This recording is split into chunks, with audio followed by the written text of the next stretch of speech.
Hello বন্ধুরা, আজকে তোমাদের সামনে কিছু ইংলিশের খুব গুরুত্বপূর্ণ বিষয় আজকে নিয়ে আলোচনা করবো, সেটা কি স্পোকেন ইংলিশ। স্পোকেন ইংলিশ আজকের দিনে খুবই একটা ইম্পর্টেন্ট জিনিস। যারা ছাত্রছাত্রী আছো, বিশেষ করে তাদেরকে তো অবশ্যই শিখতে হবে, কারণ আজকালকার যুগ বা আজকাল যা ট্রেন্ড চলছে, ইংলিশ না জানলেই না। তো সেই যুগের সাথে তাল মিলিয়ে চলতে গেলে আমাদেরকে অবশ্যই ইংলিশ একটু হালকা পাতলা নলেজ অবশ্যই রাখতে হবে। তো সেই দিক বিবেচনা করে আজকে আমি যেহেতু প্রথম শুরু করছি স্পোকেন ইংলিশের, তাই স্পোকেন ইংলিশের যেটা বেসিক আমাদেরকে জানতে হবে সেই বিষয় নিয়ে আজকে আলোচনা করব। তো আজকে যেটা আমি আলোচনা করবো সেটা হচ্ছে অ্যাম দিয়ে কিছু বাক্য আমি অলরেডি বোর্ডে লিখে রেখেছি। অ্যাম মানে কি? অ্যাকচুয়ালি দেখো, যখন কিছু আমরা অন্য সম্পর্কে বলবো তার আগে আমাকে জানতে হবে নিজের সম্পর্কে আমি বাক্যগুলো কিভাবে প্রয়োগ করছি, কিভাবে ব্যবহার করছি।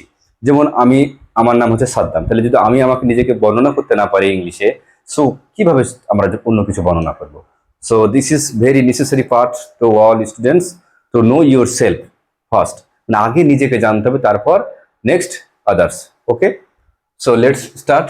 আজকে আমি এখানে কিছু সেন্টেন্স নিয়ে এসেছি, সেগুলো অলরেডি অ্যাম দিয়ে লেখা আছে, মানে যেগুলো একদম প্রথম, তুমি যেহেতু বলবে নিজের সম্পর্কে, তো সেইভাবে কিছু আমি ওয়ার্ড এখানে জাস্ট একটা ফরম্যাট আকারে নিয়েছি। তোমরা এগুলোকে বানিয়ে বা লিখতে পারো, প্র্যাকটিস করতে পারো।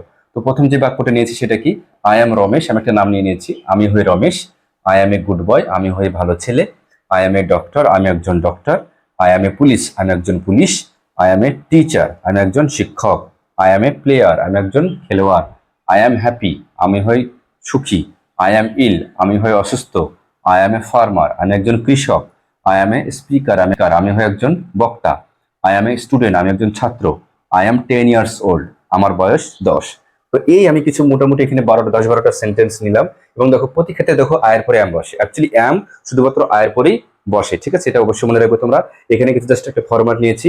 এবার এগুলো কি করবে তোমরা? এগুলো তো অবশ্যই প্র্যাকটিস করবে, তার সাথে সাথে এই রিলেটেড যতগুলো তুমি নিজেকে বানাতে পারবে এবং সেটাকে লিখে রেগুলার প্র্যাকটিস করবে। মানে আগে আই দিয়ে কি কিভাবে বলা যায়, আমি অমুক, আমি সমক, আমি তমক, এরকম ইত্যাদি অনেক কিছু জিনিস আছে যেগুলোকে এই আই দিয়ে তোমাকে নিজের সাপেক্ষে সেগুলোকে বর্ণনা করতে হবে। মানে সেই জায়গায় তুমি নিজেকে রাখো দিই, সেটাকে কিভাবে বলবে সেটা এভাবে শিখতে হবে। এটা জাস্ট একটা ইনিশিয়াল একদম শুরু যখন তুমি করবে, তখন অবশ্যই তোমাকে এটা দিয়ে স্টার্ট করলে সব থেকে বেটার হবে। দেখো, আমরা অলরেডি পড়াচ্ছি, টিউশন পড়াই, নিজেও পড়েছি, তাই তোমাদেরকে পড়াতে পারছি। তাই যে বেস্ট নিয়মটা সব থেকে ভালো সেটা তোমাদেরকে বলার চেষ্টা করব, এবং আশা করবো তোমরা সেগুলো ফলো করবে। তবে দেখো, প্রত্যেকের নিজস্ব কিছু রুলস অবশ্যই থাকে, তোমাদের অবশ্যই আছে। তো যাই হোক, আমি আমার মতন বলছি বলে যে এইভাবে করতে হবে তার কোনো মানে নেই। তোমরা নিজের মতন করে জাস্ট আমি একটা ফরম্যাট দিয়ে দিলাম, এখান থেকে তোমরা অন্যান্য ওয়ার্ড নিয়ে বা অন্যান্য শব্দ নিয়ে প্র্যাকটিস করতে পারো, বা রেগুলার এগুলো অবশ্যই মুখে মুখে বলার অভ্যাস করবে। তো আজকের মতন এই পর্যন্ত কিছু শব্দ বা কিছু সেন্টেন্স দিয়ে আমি বোঝানোর চেষ্টা করলাম, স্পোকেন ইংলিশের সাধারণ জ্ঞান দেওয়ার চেষ্টা করলাম।